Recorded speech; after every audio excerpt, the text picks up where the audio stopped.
सदियों से चली आ रही सतभक्ति की ऐसी धारा, ऋषियों, मुनियों, देवताओं और त्रिदेवों ने भी जिसका भेद ना पाया। भक्ति तो सभी करते हैं,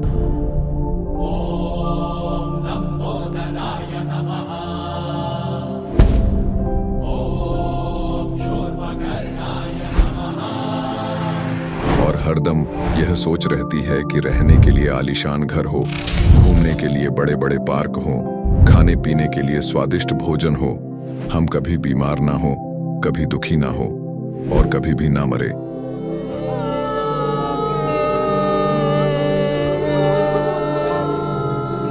हरदम मौज मस्ती में रहे।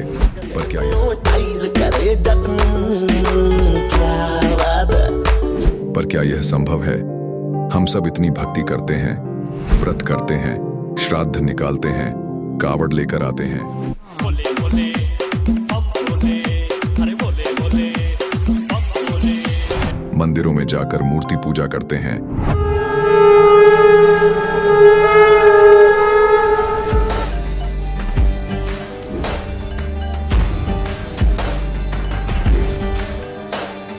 भानुकोटिभास्वरं भवाब्धितारकं परं नीलकण्ठमीप्सितार्थदायकं त्रिलोचनं कालकालमम्बुजाशमक्षशूलमक्षरम्। चर्च में जाकर प्रेयर करते हैं,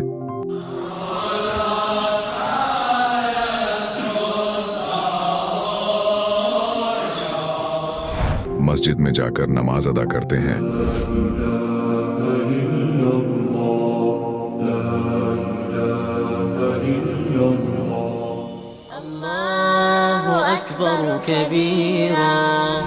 और गुरुद्वारों में जाकर माथा टेकते हैं,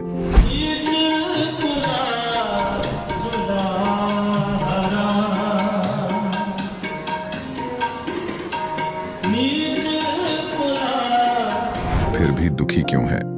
लेकिन क्या आप जानते हैं वो कौन सी भक्ति है? वो भक्ति जिसने मीरा को जहर से बचा लिया, ध्रुव और प्रहलाद की रक्षा की, अंधे को आंखें और बहरे को कान दिए, कोढ़ी को काया दी, दुखियों को सुखी जीवन दिया, मरने वाले को जीवन दान दिया और लाइलाज बीमारियों को दूर किया। जब संत रामपाल जी महाराज जी से दीक्षा ले ली थी, उसके बाद जब उनका कुछ विद इन मंथ कैंसर में राहत मिली।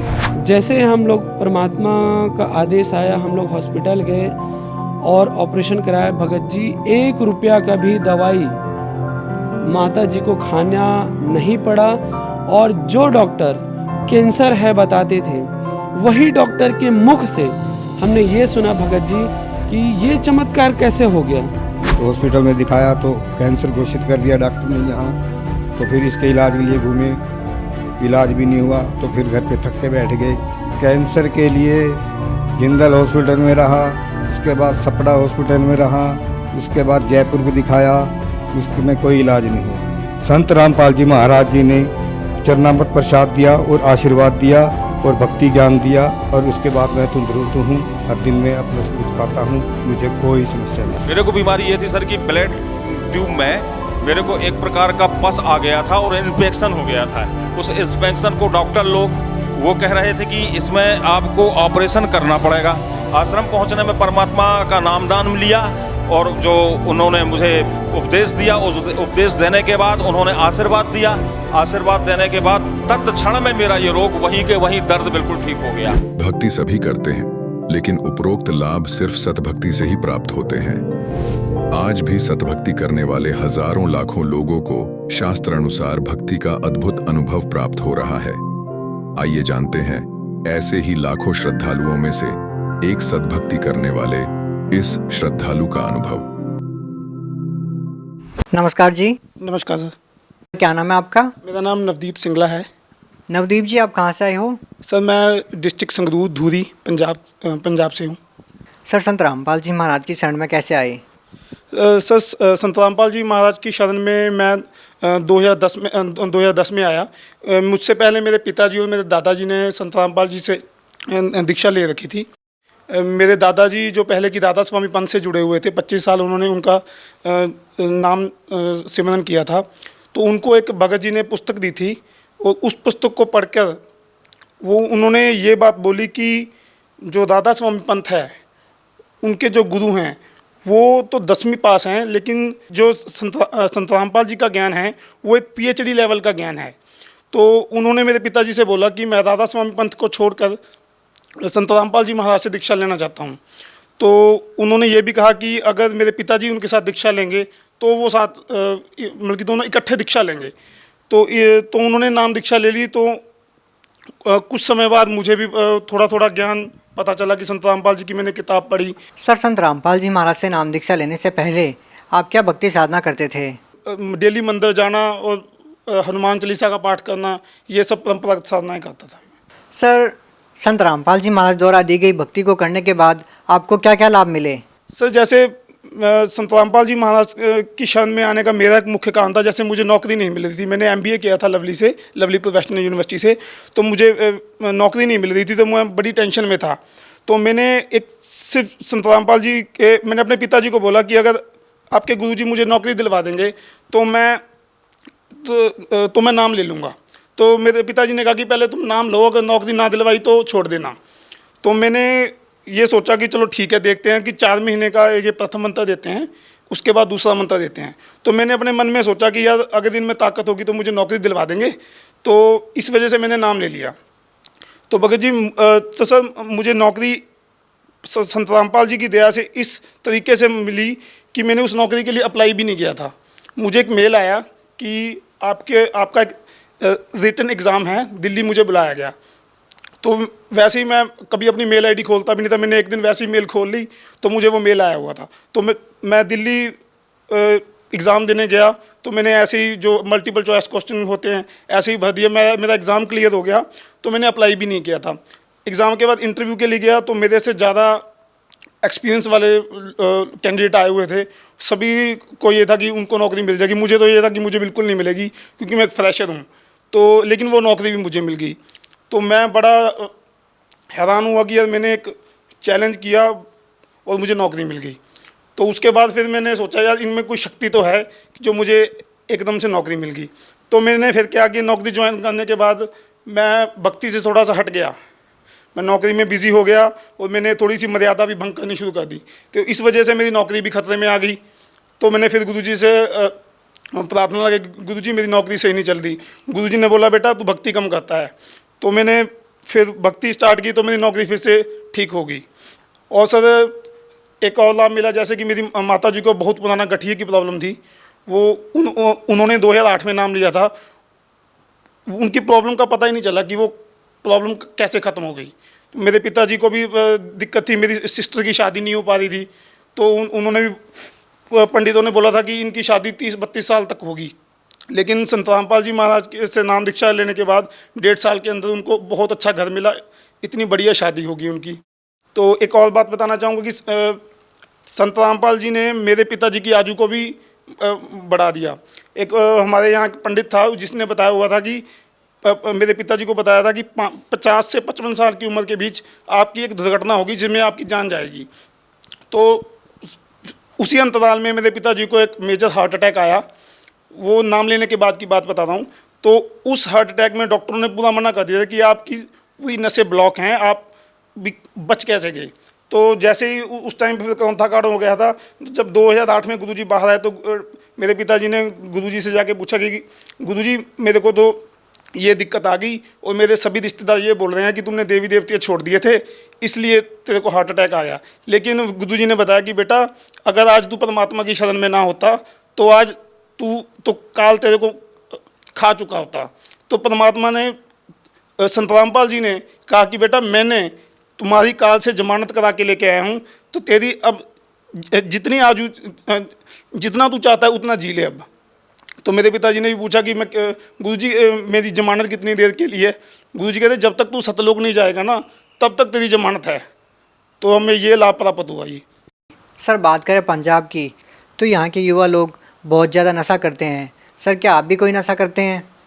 सर मैं पहले जैसे कोई शादी ब्याह में ड्रिंक कर लेना ये करता था दोस्तों के साथ। जैसे मैं लवली में पढ़ा हूँ तो वहाँ पे भी लत लग गई थी, सिर्फ शराब पीते थे। लेकिन संत रामपाल जी महाराज की शरण में आने से के बाद वो शराब तो हम भूल ही गए भी शराब होती कि हम पीना तो दूर किसी को लाके भी नहीं देते।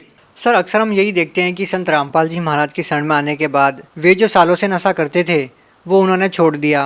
आखिर संत रामपाल जी महाराज जी क्या करते हैं कि लोग तुरंत नशा छोड़ देते हैं? देखिए, संत रामपाल जी महाराज हमें एक ऐसी शिक्षा देते हैं, एक ऐसे भक्ति मार्ग पे लगा देते हैं जिससे बुराइयां धीरे धीरे किनारे लग जाती हैं।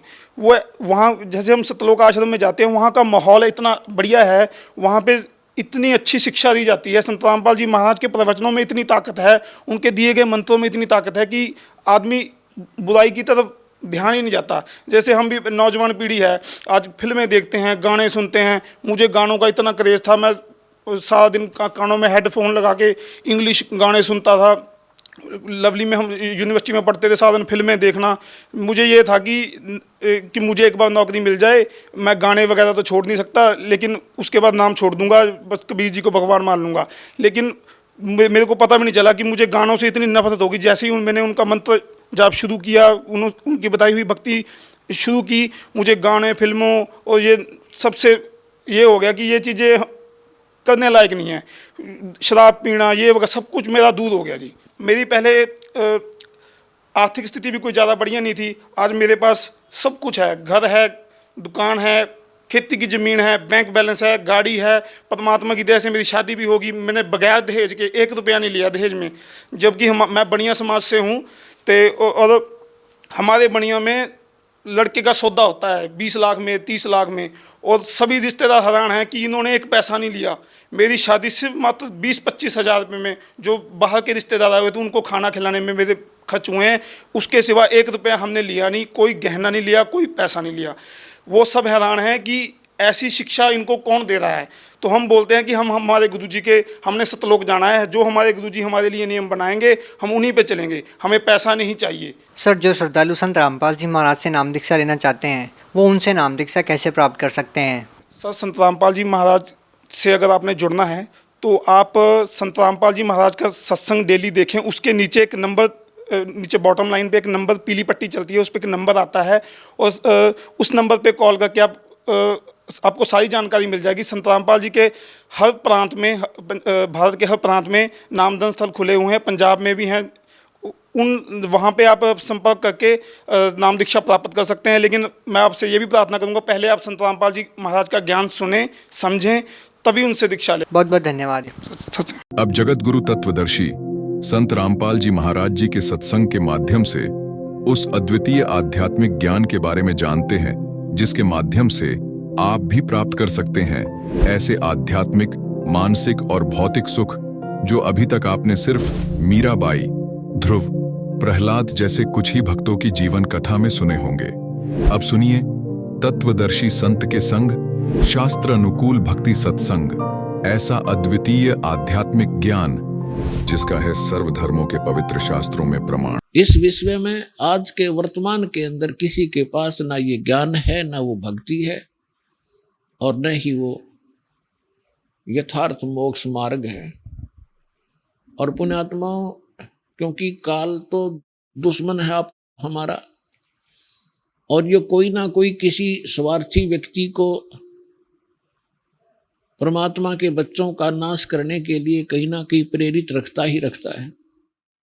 यदि इस दास से ये ज्ञान सुनकर और ये मंत्र प्राप्त करके, और यदि कोई दुष्ट व्यक्ति स्वयंभू संत बनकर और यही मंत्र देने लग जाएगा किसी क्षेत्र में, गुप्त स्थान पे,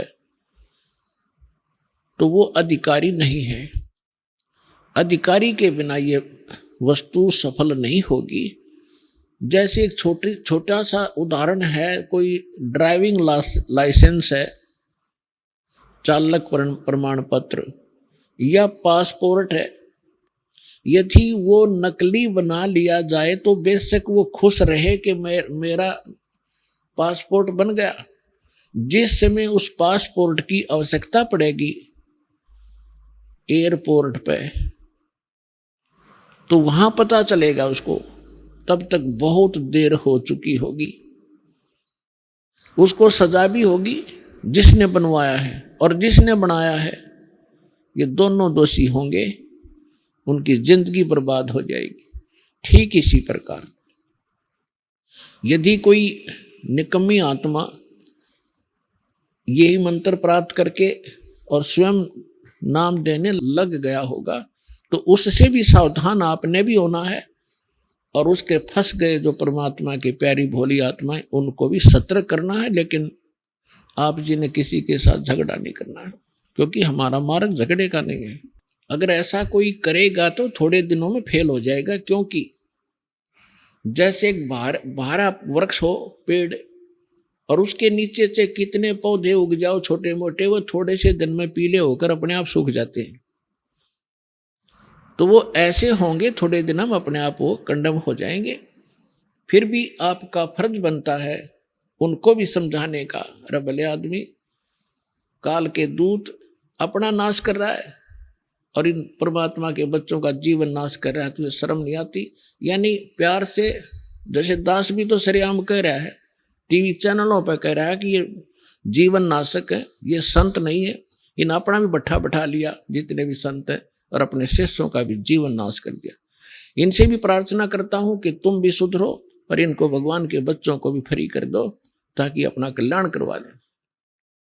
मानने ना मानने वो उनकी अपनी मर्जी है, उनके संस्कार पर डिपेंड करता है। लेकिन हमारा फर्ज बनता है ये ज्ञान बताने का। फिर हम दोषी नहीं रहेंगे। उस परमात्मा के दरबार में कोई जाके कहेगा कि मुझे किसी ने बताया नहीं, तो वहां नहीं चलेगी उसकी। फिर वो उसी समय उसको रोल दिखाया जाएगा, फिल्म, कि देख ये व्यक्ति आपको क्या सलाह दे रहा था और आप क्या बकवास कर रहे थे। तो फिर आप फ्री होगे, आप बरी होगे, वो दोषी होगा, उसको सजा भगवान देगा, हम नहीं दे सकते। अपने आत्माओं, प्रसंग जो चल रहा है हम उसी पर आते हैं। जैसा कि दास आपको कल बता रहा था कि सत्संग जो उद्देश्य लेकर कल किया था, वो तो स्टार्ट नहीं हो पाया था, क्योंकि सबसे पहले डेफिनेशन ऑफ गॉड आपको बताई जाती है। परमात्मा की परिभाषा क्या है? तो कल आपको सिद्ध किया था कि 3 पुरुष हैं, एक सरपुरुष, एक अक्षर पुरुष, एक परम अक्षर पुरुष। इन्हीं को अन्य शब्दों में ब्रह्म, दूसरे को परब्रह्म और तीसरे को परम अक्षर ब्रह्म कहते हैं। मुख्य रूप से ये 3 पुरुष, 3 ब्रह्म, 3 भगवान, 3 परमात्मा, 3 ये मालिक माने जाते हैं।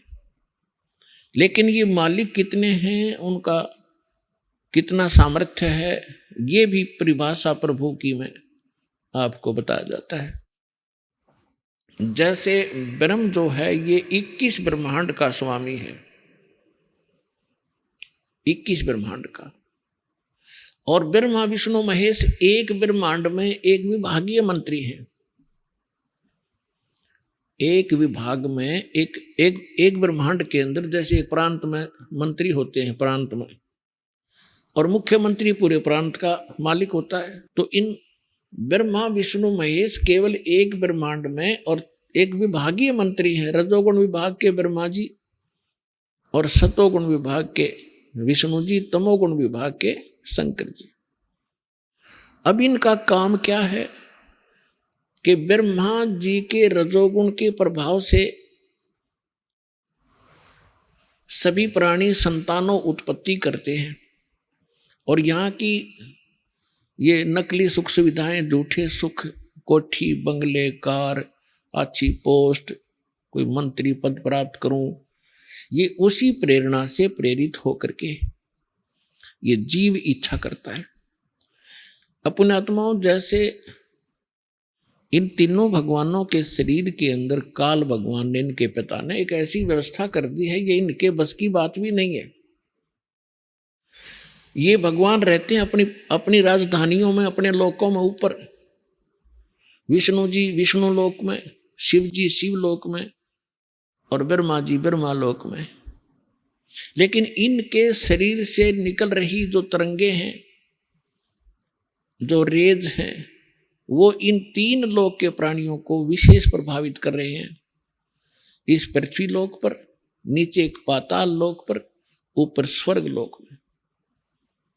जैसे किसी मकान में, किसी महल में कक्ष हो, उसमें एक रसोई भी होती है, किचन, और किचन के अंदर मिर्चों का छोंक लगता है। वो मूल वस्तु साकार रूप में होती है किचन में, और उस गुण ने, मिर्चों के गुण ने अन्य कमरों में, अन्य कक्षों में बैठे हुए व्यक्तियों को छीकम छीक कर दिया। अब वो छीक आती है, उनके बस की नहीं, रोक लें वो छीक को। और वो आई कारण क्या बना कि उस मिर्च के उस तरंग ने आकर, रेज ने प्रभावित कर दिया, और सब छीक लग रही है। वो जीव के बस का नहीं, उसने रोक सके। इसी प्रकार ये ब्रह्मा विष्णु महेश को इस काल भगवान ने अपने स्वार्थवश अपने पुत्र रूप में उत्पन्न करके और यहाँ के प्रधान बना दिया। ये 3 देवता प्रधान है इस काल के, और इन्हीं से निकल रहे इन गुणों से हम प्रभावित होकर के कैसी क्रियाएं कर रहे हैं। ब्रह्मा जी के शरीर से निकल रही उन रेज से, उनकी तरंगों से हम प्रभावित होकर के संतानों उत्पत्ति करते हैं, यहाँ के फोकट राजपाट की इच्छा करते हैं, बड़ी कोठी चाहते हैं, बड़ा बंगला चाहते हैं, बड़ी कार चाहते हैं। उसके लिए चाहे हमने कितना अनर्थ करना पड़े, चाहे रिश्वत लेनी पड़े, चाहे 2 के 20 बनाने पड़े, चाहे मिलावट करनी पड़े, अपने कर्म बिगाड़ते रहेंगे। जीव जब तक इस परमात्मा के एंटीबायोटिक इन कैप्सूलों को नहीं खाएगा, इस ज्ञान को और इस मंत्र को जाप नहीं करेगा, तब तक इन पे ये प्रभावित रहेंगे।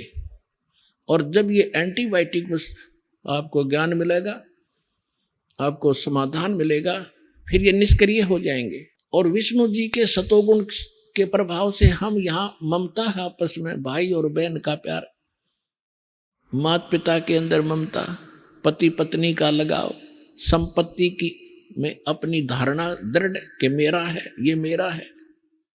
तो ये जीव के बस का नहीं कि इससे मन हटा सके। और भगवान शंकर जी का आपको पता ही है, तमोगुण है, और वो क्या करता है, संहार करता है। ऐसा क्यों करते हैं? सारा का सारा कार्य आपसे बाई फोर्स करा जा रहा है। बाई फोर्स आपके बस का नहीं कुछ। जो कुछ भी करना है, इस काल भगवान ने कोई ऐसे साधन बना रखे हैं कि जीव विवश होकर के सब कार्य करता है।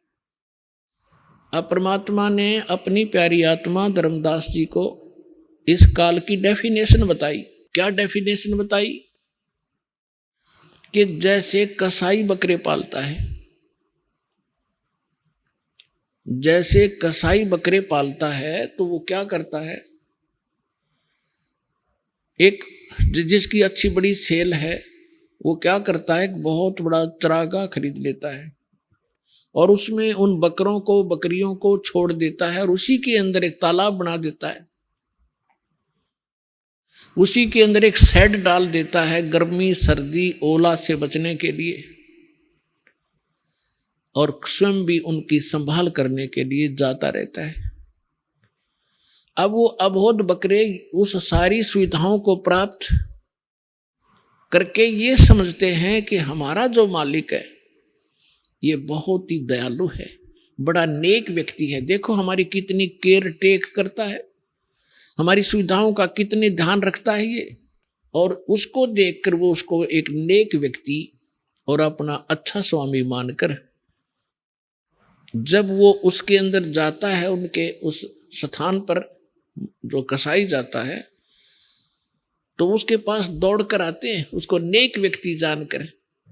कोई उसके ऊपर पैर उठाकर सीने से लगाने की चेष्टा करता है, कोई उसको चाट रहा होता है, और वो ऐसे हाथ लगा लगा कर देख रहा होता है। वो तो कसाई देख रहा कि इसमें मांस कितना हो गया, और वो सोचते ये प्यार करे मारे थे।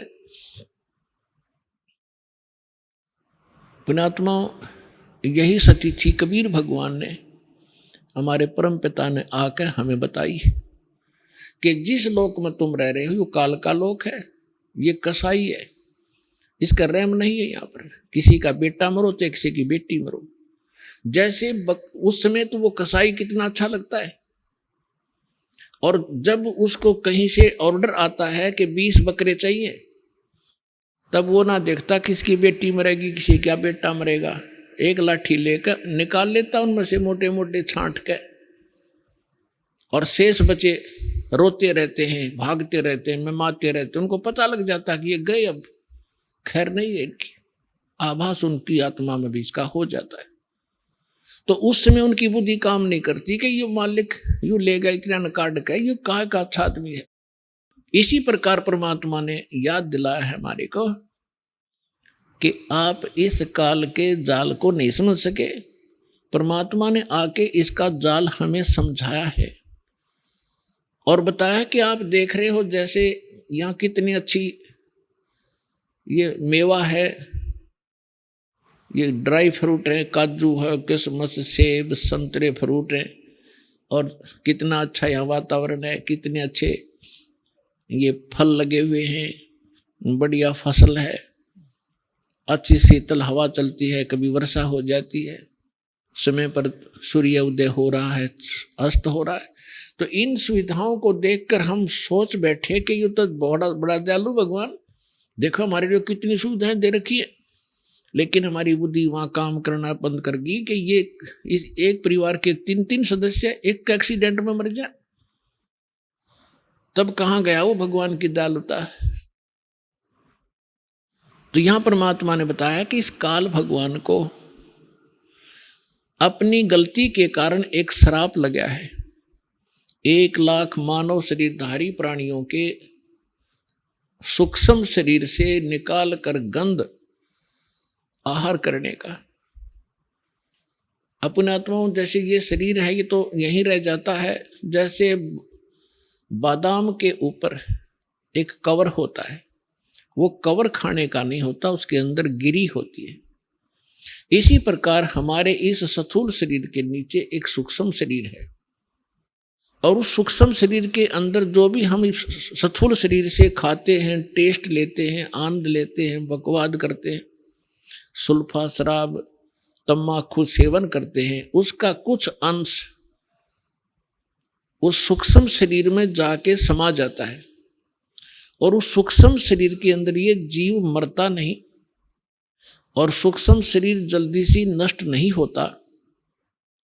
इस स्थूल शरीर को यहाँ कवर को छोड़ देते हैं, अंदर से वो गिरी ले जा करके एक तपस्या है इस काल भगवान के 21वें ब्रह्मांड में, और वो अपने आप प्रज्वलित रहती है। उसके ऊपर डाल दिए जाते हैं। उसमें ऐसा सिस्टम कर रखा है कि इसके वो जीव तड़फते हैं अपने आप, उनके बस की नहीं वहां से उठ जाएं। ऐसे पड़े पड़े जैसे खील बुनता है भड़बूजा, अपने आप चटक मटक होकर उठ गिरते हैं, पड़ते हैं, गिरते हैं, पड़ते हैं। और जिसने ज्यादा तम्बाकू सेवन कर रखा है, ज्यादा व्यसन कर रखे हैं, ज्यादा मांस खा रखा है या कोई शराब पी रखी है, उनमें ज्यादा गंध होता है, उनको ज्यादा देर तक रखता है निचोड़ने के लिए। और फिर उससे 1 लाख से निकले हुए उस गंध को ऑटोमेटिक उसके एक पात्र में चले जाते हैं, और उसके बाद उन जीवों को वहां से उड़ा दिया जाता है। अब वो आकर के फिर बीच में शीतल क्षेत्र से आकर वो नॉर्मल से होकर धर्मराज के दरबार में आकर गिरते हैं गदड़ गदड़, जैसे बादरा ज्वार निकला कर थ्रेसर में तो अपने आप पड़ा कर पटर पटर जाके, तो वहां जा करके फिर पंक्ति लगवा देते हैं कि लाइन लगाओ, अपने कर्म अकाउंट कराओ। फिर वहां जाकर वो अकाउंट न्यारा रह गया, तेने इतने पाप किए, इतने पुण्य किए, पुण्य के लिए स्वर्ग चल, पाप के लिए नरक चल। फिर 84 लाख योनियों में ये चक्कर जो का तो। सतगुरु आए दया करी, ऐसे दीन दयाले, बंदी छोड़ वृत्तास कहा, जठर गनी प्रतिपाल। सतगुरु आए दया करी, परमात्मा स्वयं सतगुरु बनकर आए। सतगुरु मीन जो सच्चा ज्ञान दे, यथार्थ जानकारी दे भक्ति की। हम कौन हैं, हम कहाँ से आए हैं, हमारा यहाँ क्या उद्देश्य है जीने का, हम क्यों मर रहे हैं, क्यों खप रहे हैं, किसी की टांग कट गई, कोई कैंसर भोग रहा है, किसी के मुंह में बुरा हाल है, किसी का अधरंग मार गया है, किसी का बेटा मर गया, किसी की बेटी मर गई, एक परिवार के 4-4 सदस्य खत्म हो जाते, शेष टक्कर मार रहे होते। इस लोक में तुम रह रहे हो क्योंकि आपको विकल्प का पता नहीं था। और जिन नकली संतों ने परमात्मा की वाणी चुरा के इस राधा स्वामी पंथ, धन धन सतगुरु पंथ, ये जय गुरुदेव पंथ, ये निरंकारी पंथ और जितने भी यो अन्य जो हिंदू धर्म के ठेकेदार हैं, न कख भी पता नहीं क्या है का, ये सारे काल के दूत हैं, उल्टा ज्ञान दे रहे हमारे को। इनको ज्ञान नहीं था, ये सच्चाई हमें बता नहीं सके क्योंकि ये सब काल प्रेरित थे। पुण्यात्माओं, 600 वर्ष पहले भगवान आए थे और उस समय वो अपनी अमृत वाणी से अपना यथार्थ ज्ञान बोला उन्होंने। उनकी प्यारी आत्मा धर्मदास जी ने उसको लिपिबद्ध किया, जो सच्चिदानंद घन ब्रह्म की वाणी कहलाती है, जिसको हम कबीर वाणी कहते हैं। गीता अध्याय नंबर 4 के श्लोक नंबर 32 में यही प्रमाण है कि अब तक मैंने जितने भी आपको साधनाएं बताई हैं अर्जुन, 25 से लेकर 31 तक, चौथे अध्याय के 25 से लेकर 31 तक मंत्र में, तो वो कोई तो देवताओं की पूजा करता है, कोई स्वाध्याय करता है, कोई प्राणायाम अपान की क्रियाओं को करके ही प्रसन्न है, कोई योग अभ्यास करता है और कोई देवताओं की पूजा तक सीमित है। सभी अपनी अपनी साधनाओं को श्रेष्ठ मानते हैं, पापनाशक जानते हैं, लेकिन उस परमेश्वर ने अपने मुख कमल से जो यज्ञों की धार्मिक अनुष्ठानों की जानकारी दी, विस्तार से के साथ दी है, वो तत्व ज्ञान है। चौथे अध्याय के 32वें श्लोक में, फिर चौथे अध्याय के 34वें श्लोक में कहा है कि उस तत्व ज्ञान को जो भगवान ने खुद आकर बोला है, खुद बताया वो ज्ञान स्वयं किसी तत्वदर्शी संत से जाकर समझे, उनको दंडवत प्रणाम करने से, कपट छोड़कर उनसे प्रसन्न करने से वो तत्वदर्शी संत तुझे उस तत्व ज्ञान का उपदेश करेंगे। तो उस तत्व ज्ञान के अंदर परमेश्वर ने 600 वर्ष पहले आकर ये ज्ञान दिया था। और जैसा परमात्मा की लीला में लिखा हुआ है, वो कैसी लीला करते हैं, परमात्मा को पहचानने के लिए हमने अपने उन सदग्रंथों को पुनः देखना पड़ेगा जिनको हम आज तक शिरोधार्य मानते आए हैं। पवित्र हिंदू धर्म के अंदर हम चारों वेदों को सर्वश्रेष्ठ मानते हैं और जो भी कोई साधु संत वेदों के मंत्र बोलकर संस्कृत में और फिर उनका अनुवाद हमें सुनाता रहा, हम उसको विद्वान पुरुष मानते रहे और ये मानते रहे कि वेदों का बड़ा ज्ञाता है और वेदों के अंदर भगवान की महिमा लिखी है, ये हम मानते ही थे। फिर कोई पुराणों का नाम लेकर के हमें सुनाता था कि पुराणों में ऐसा लिखा है, विष्णु पुराण में ऐसा है, शिव पुराण में ऐसा है, और फिर पूजा बताते थे भगवान शंकर की, भगवान विष्णु की। तो हम ये सोचा करते थे कि विद्वान पुरुष है, संस्कृत भाषा जानता है, संस्कृत बोलता है, इसलिए इसने इन सदग्रंथों को ठीक जाना है। तो आज तक हमारा ये भ्रम बना रहा और हम विनाश को प्राप्त होते रहे। 600 वर्ष पहले परमात्मा ने आके कहा था,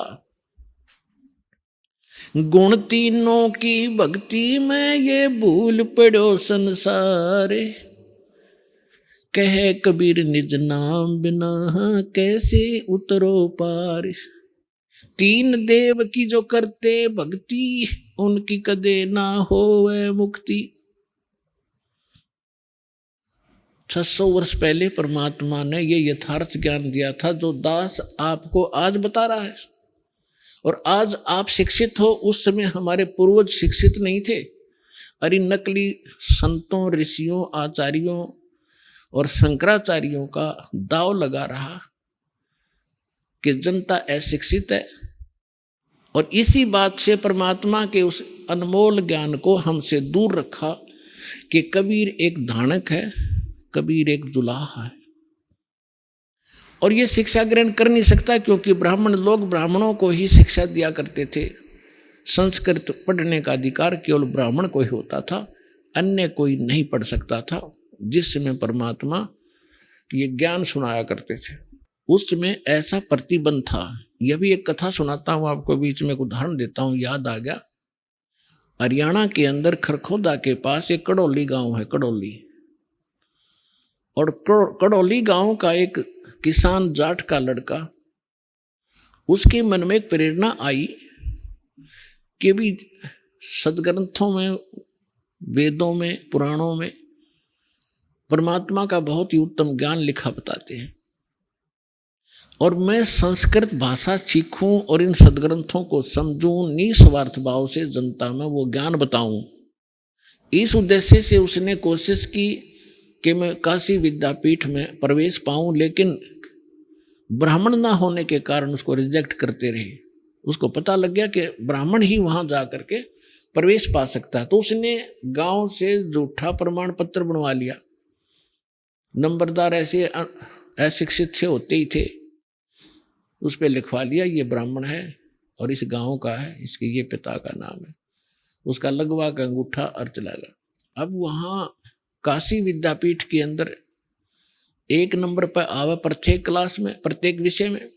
और जब उसकी पढ़ाई पूरी हो ली और उसने अंतिम विदाई लेनी थी अपने प्रिंसिपल से, उस प्रिंसिपल ब्राह्मण के एक लड़की युवा होगी थी, उसका विवाह करना था। और वहाँ पढ़ने वाले जाने वालों का उद्देश्य एक ही होता था कि जो ज़्यादा इंटेलिजेंट ब्राह्मण है वो ज़्यादा लोगों को गुमराह कर सकता है और रोजी रोटी बढ़िया कमा सकता है। तो वो लड़का बहुत अच्छा संस्कृत जानता था, बहुत अच्छी कथा सुनाने लग गया था संस्कृत में बोल बोल के। वो कड़ौली का जाट है। तो उस प्रिंसिपल ने सोचा कि इससे बढ़िया लड़का होनहार नहीं और खूब दुनिया ने ठग सकता है, खूब दुनिया को मूर्ख बना सकता है, बढ़िया प्रवचन करता है, सुरीली आवाज है, बड़ा बेखटक बालक है। तो उसने, अब लड़के ने कहा गुरुदेव आशीर्वाद दो आपके बच्चे को और सफल हो मैं अपने फील्ड में। तब उस प्रिंसिपल ने कहा कि भाई मुझे कोई गुरु दक्षिणा नहीं देगा तू, अक मांगो गुरुजी, मांगो जो आप कहोगे, ऐसे नहीं भाई, वचनबद्ध हो। कहाँ जी हो गया वचनबद्ध कि मैं अपनी लड़की का रिश्ता आपसे करना चाहता हूं। अब वो फंस गया धर्म संकट में कि मैं जाट, ये ब्राह्मण की लड़की, उसमें जात पात बहुत घनी हुआ करती, बाद में पता चल लेगा पंचायत होंगी, घनी दुखी कर देंगे ये लोग मुझे। तो उसने साची बतानी पड़ेगी कि गुरुदेव मैं एक बात बताना चाहता हूं जो मैंने आज तक छुपा रखी थी। तक बता भाई। उसने सारी कहानी बता दी कि मैं संस्कृत पढ़ना चाहूँ था और मुझे कहीं से कोई सोर्स नहीं मिला संस्कृत पढ़ने का, इसलिए मैंने झूठा प्रमाण पत्र ला रखा। मैं ब्राह्मण नहीं हूं, मैं पंडित नहीं हूं, मैं जाट हूं। इससे वो पंडित जी नाराज हो गए प्रिंसिपल और उसको श्राप दे दिया कि तेरे को ये ताप लगेगा, तूने ब्राह्मण की आत्मा दुखाई है और तूने झूठ बोला है, और कसम खा,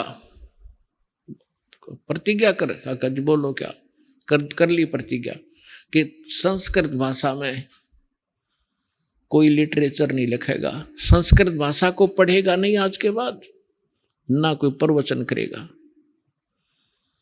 उसने कहा जी जो आपकी आज्ञा, प्रतिज्ञा करता हूं। उसको वहीं से बंद कर दिया कि संस्कृत भाषा बोलेगा नहीं, पढ़ेगा नहीं और संस्कृत में प्रवचन नहीं करेगा, क्योंकि उसको मालूम था कि ये अगर प्रवचन करने लगा तो अन्य की रोजी रोटी खत्म कर देगा। तो उसने क्या किया, फिर आकर के एक दादू जी हुए हैं, दादू महात्मा जी, परमेश्वर कबीर जी उनको मिले थे। तो उस दादू पंथ के में जाकर के वो दीक्षित हो गए। वो जो किसान का लड़का था उसने फिर युवा होकर के उसने भक्ति मार्ग पर ही लगना था। उसका नाम था निश्चल दास।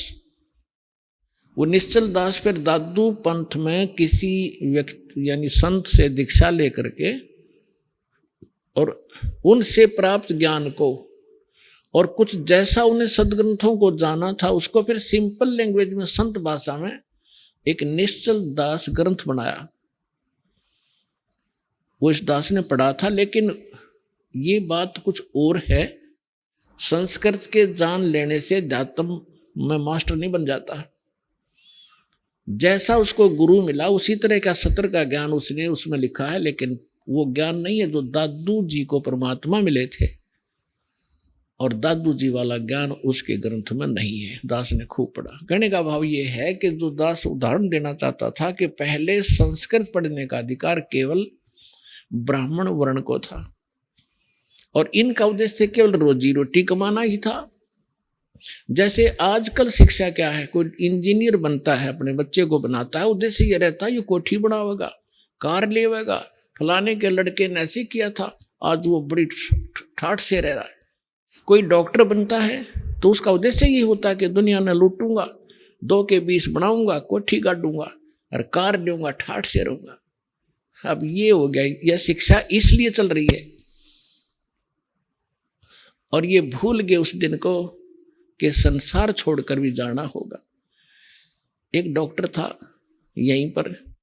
अब जैसे कोई अन्य भी कोई ला करता है, मैं जज लगूंगा, मैं ये करूंगा, वकील बनूंगा, इंजीनियर बनूंगा, टीचर बनूंगा, उद्देश्य केवल मन में एक ही होता है।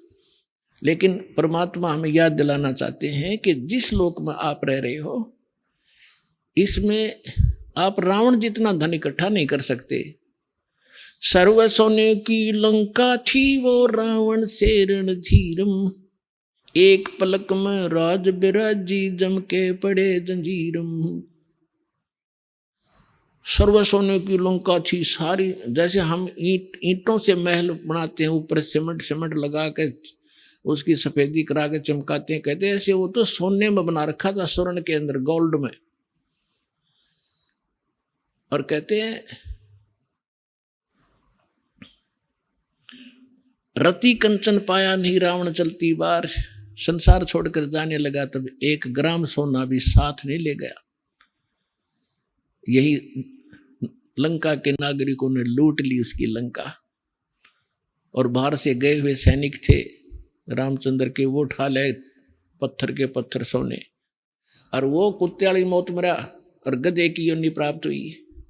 तो परमात्मा हमें याद दिलाना चाहते हैं, एक यहाँ डॉक्टर था हिसार के अंदर, आई डॉक्टर था आंखों का, बहुत अच्छा अस्पताल चल रहा था।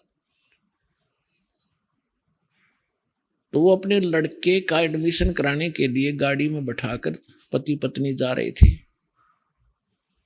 रास्ते में दुर्घटना होगी, तीनों मारे गए। और बताने वाले ऐसे पेपरों में आया था कि उसके पास इतना धन है, पता नहीं उसको भी खुद कितना धन होगा। अब शर्म मार ले उस धन ने, चाट ले उस पढ़ाई ने, डॉक्टरी ने। आपकी तगत आपने क्या घूम रहा होगा, पैसे दुनिया लूट लेगी, उसके रिश्ते रिलेटिव ले जाएंगे उसने, और आप पाप की तरह पाप से लद कर चला गया। पुण्यात्माओं, भक्ति मार्ग को सफल करने के लिए हमने प्रत्येक मर्यादा का ध्यान रखना पड़ेगा। आपको इनके गुण अवगुण बताए जाते हैं ताकि आप अपनी इस भक्ति को सफल कर सके, मार ना खा जाए। बीच बीच में ये एग्जाम्पल देने पड़ते हैं, सत्संग उद्देश्य कुछ और है, उसको बाद में छेड़ेंगे। ये आपने ब्याज नहीं लेना, जैसे हम बताते हैं आपको, ब्याज नहीं लेना आपने, क्योंकि ये बहुत बड़ा पाप है। जो भगवान ने मना किया है तो मना ही होना चाहिए।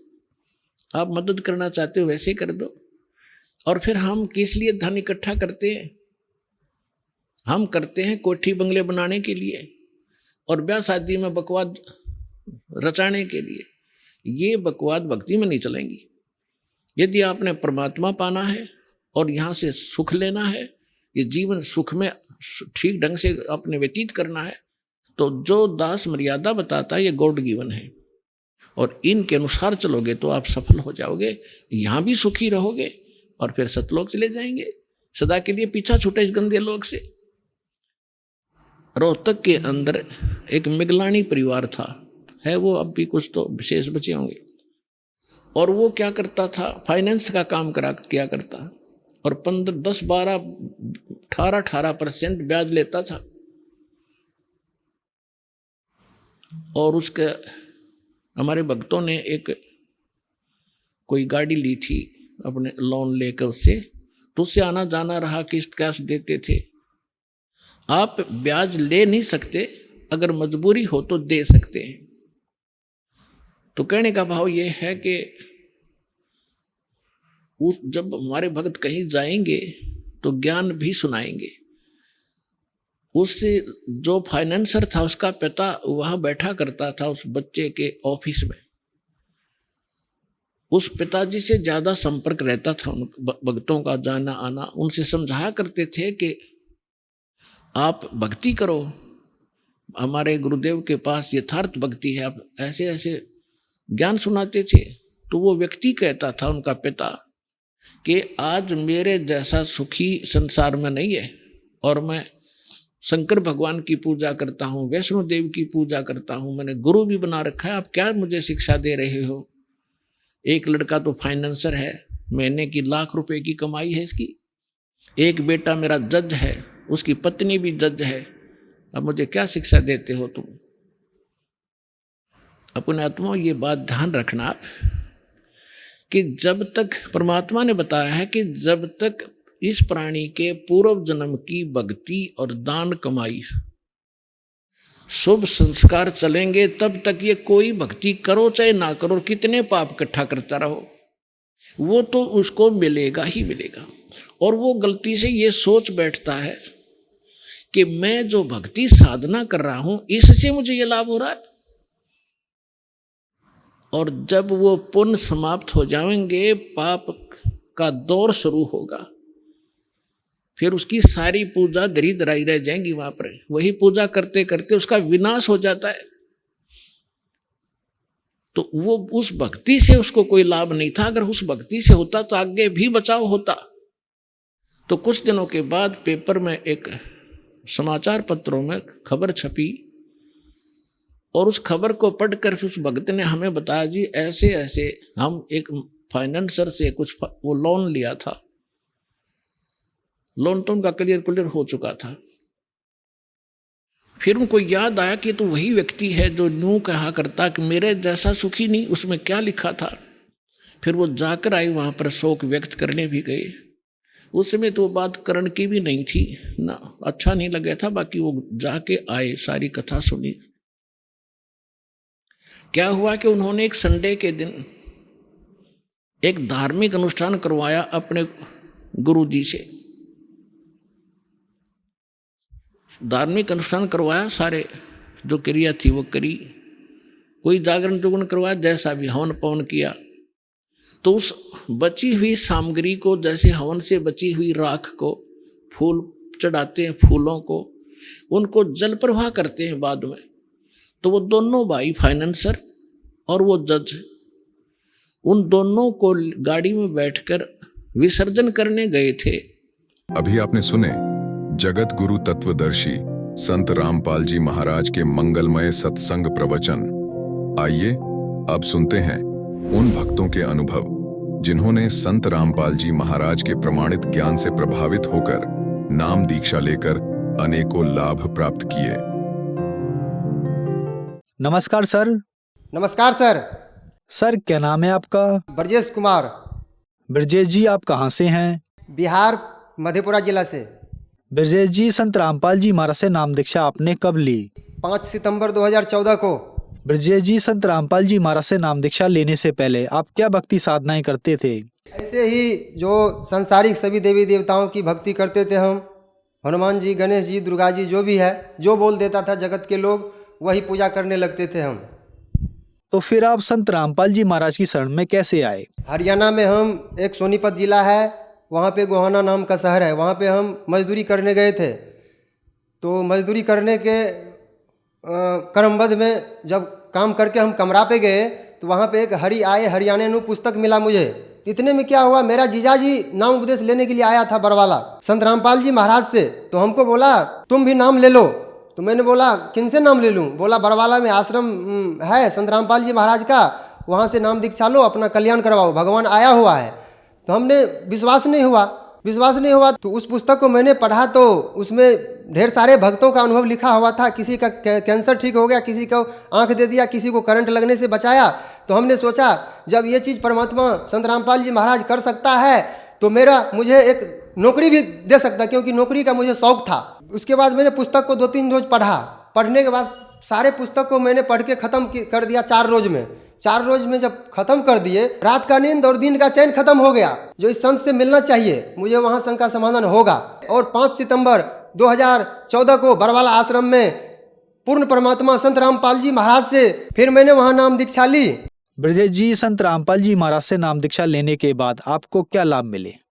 प्रथम लाभ तो भगत जी मुझे आध्यात्मिक ज्ञान हुआ, और जो कि आज के समय में युवा वर्ग आध्यात्मिक को मानता ही नहीं है।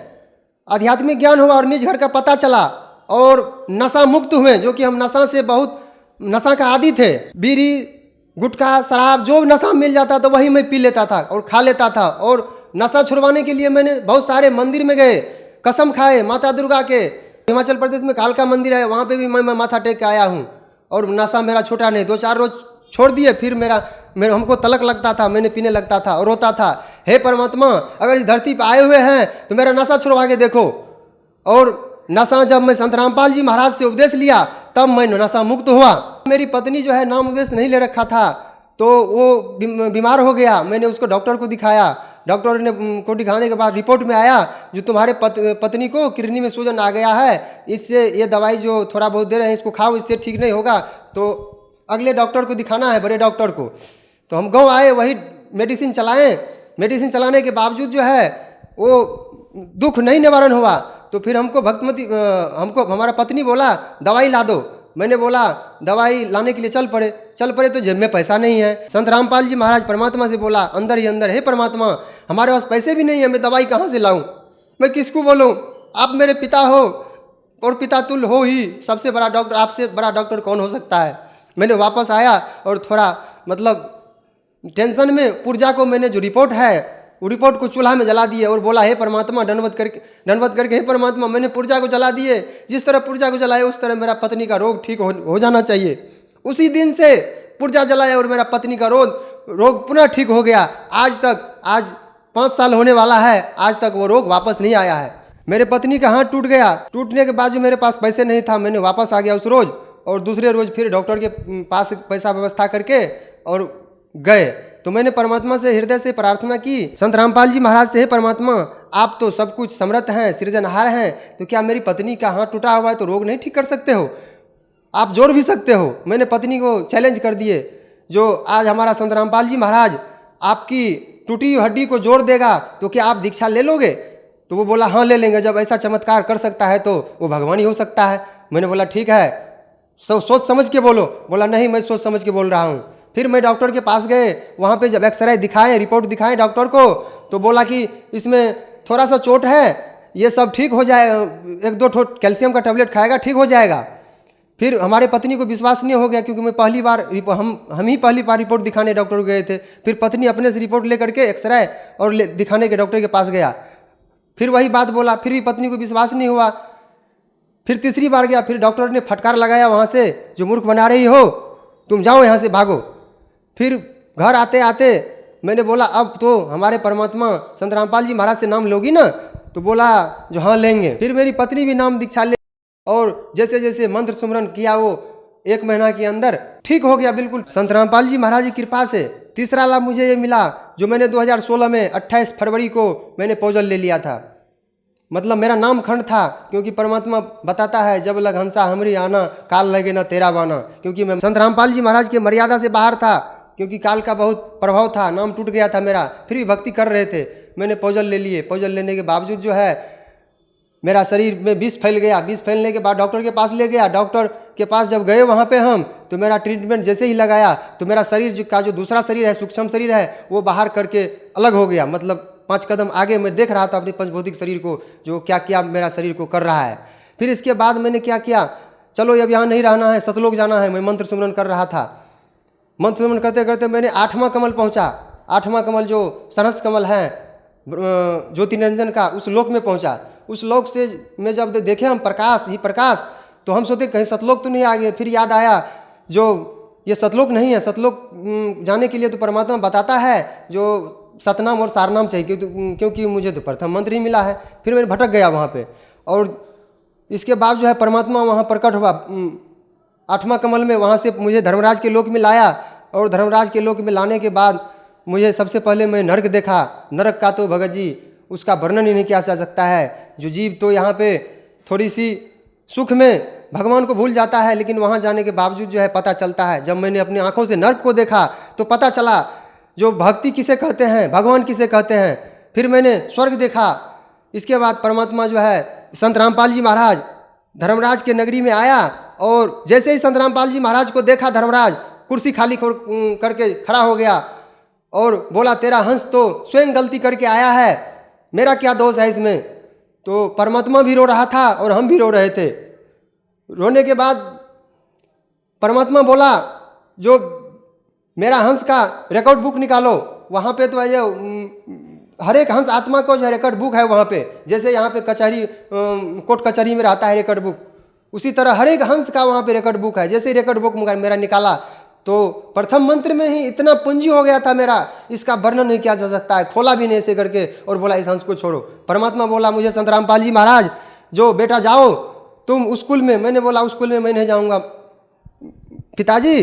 परमात्मा उस स्कूल में नहीं जाऊँगा, क्योंकि वहाँ तो भक्ति करने ही नहीं देता है। वहाँ पे टेंशन ही टेंशन है, कभी पिताजी गाली देता है, कभी समाज गाली देता है। क्या करूँ, कैसे रहूँ, कुछ समझ में नहीं आ रहा है। मालिक मैं नहीं जाऊँगा वहाँ। संत रामपाल जी महाराज को मैंने बोला बेटा वहाँ जाना ही पड़ेगा, क्योंकि मेरा हंस वहाँ पे एक हंस पहुँच चुका है, वो भक्ति मार्ग से भटक जाएगा।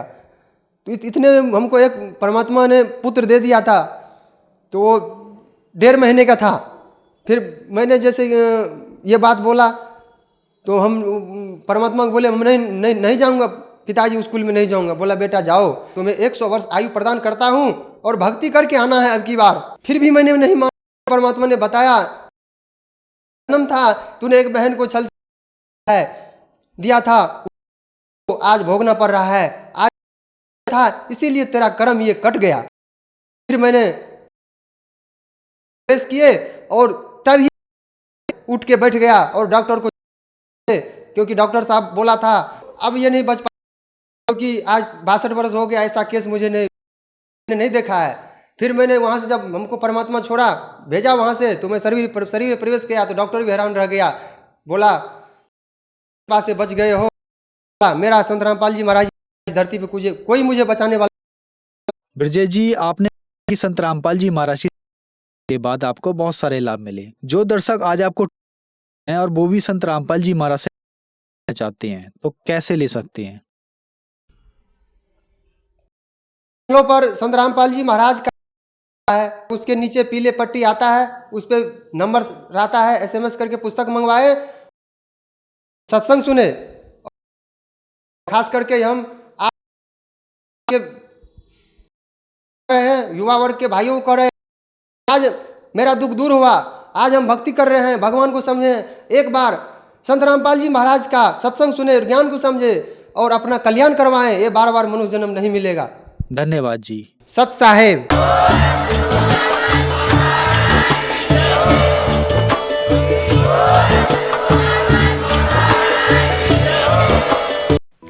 आप सुन रहे थे जगत गुरु तत्वदर्शी संत रामपाल जी महाराज के मंगल प्रवचन। अधिक जानकारी के लिए संपर्क करें।